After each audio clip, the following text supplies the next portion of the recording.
नमस्कार मेरे चैनल के सभी दर्शकों को। आज हम पढ़ेंगे कक्षा 8 की पुस्तक वसंत का चौथा पाठ, जिसका नाम है दीवानों की हस्ती। इस पाठ के लेखक के बारे में जान लेते हैं। इस पाठ के लेखक है भगवती चरण वर्मा। इस पाठ को शुरू करने से पहले हम इसके भाव को जान लेते हैं कि कवि हमें इस पाठ में क्या बताना चाहते हैं, ताकि आपको आसानी से समझ में आ सके। तो इस पाठ में कवि एक दीवाने के रूप में अपने आप को प्रदर्शित कर रहे हैं। वे कहते हैं कि मैं एक ऐसा दीवाना हूँ जो जहाँ पर भी जाता हूँ खुशियाँ फैलाता हूँ। वहाँ के आसपास के लोग हैं जो खुश हो जाते हैं, और जब भी मैं चलता हूँ तो मेरे साथ मस्ती का आलम मेरे साथ चलता है, और जब मैं वहाँ से चला जाता हूँ तो लोग दुखी हो जाते हैं। तो इस तरह से मैं जहाँ पर भी जाता हूँ सभी में प्यार लौटाता जाता हूँ, और सबको अपने साथ जोड़ता रहता हूँ और खुशियाँ फैलाता रहता हूँ। तो इस प्रकार से हमने इस पाठ का भाव जाना है। तो आइए चलते हैं, हम प्रत्येक पंक्तियों का अर्थ करते हैं, यानी कि अनुवाद करते हैं। तो सबसे पहले हम प्रथम पंक्तियों के ओर बढ़ते हैं। तो प्रथम पंक्ति है, हम दीवानों की क्या हस्ती हैं, आज यहाँ कल वहाँ चले, मस्ती का आलम साथ चला, हम धूल उड़ाते जहाँ चले।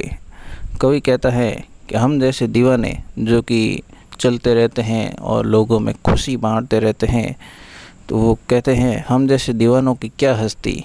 हम ऐसे लोग हैं जो आज यहाँ पर हैं और कल कहीं और चल दिए, यानी कि हम एक जगह पर ठहरने वाले नहीं हैं, हम निरंतर आगे बढ़ते रहने वाले हैं।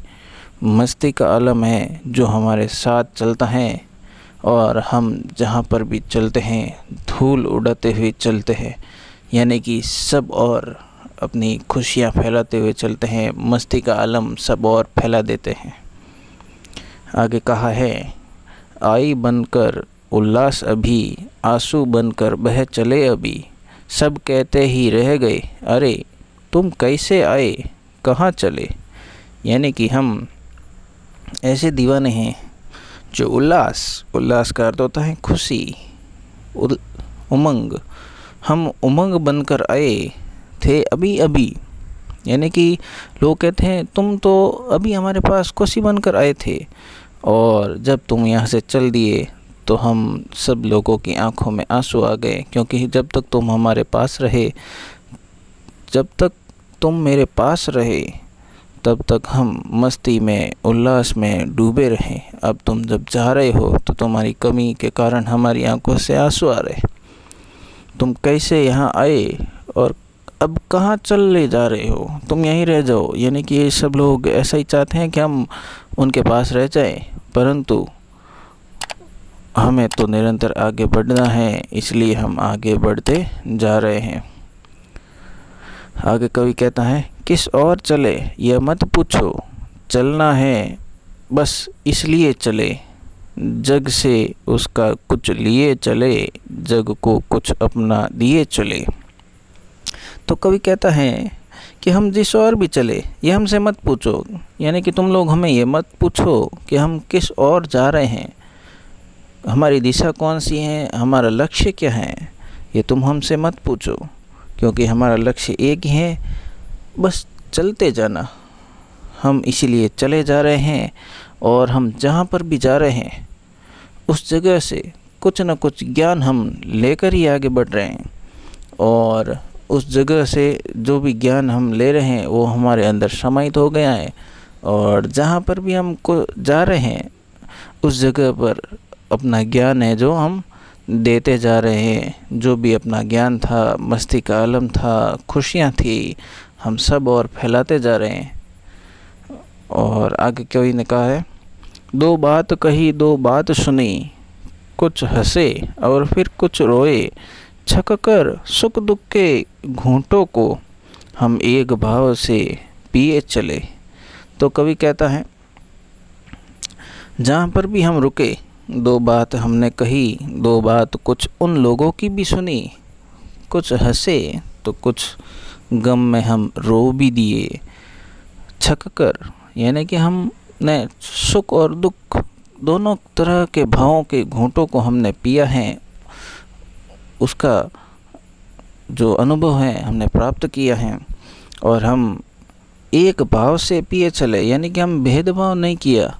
ऐसा नहीं कि हमें सुख ही चाहिए, दुख नहीं चाहिए, जो भी था, जो भी जीवन का भाग था वो हम लिए चले। आगे कवि कहता है, हम भिखमंगों की दुनिया में स्वच्छंद लुटाकर प्यार चले, यानी कि हम भिखमंगों की दुनिया में, ये दुनिया को कवि ने भिखमंगों की दुनिया माना है, जो कि सब मांगते ही जा रहे हैं, परंतु हम हैं जो स्वच्छंद, यानी कि खुलकर हैं, जो अपने पास जो प्यार था वो लुटाते हुए हम यहाँ से चले आगे।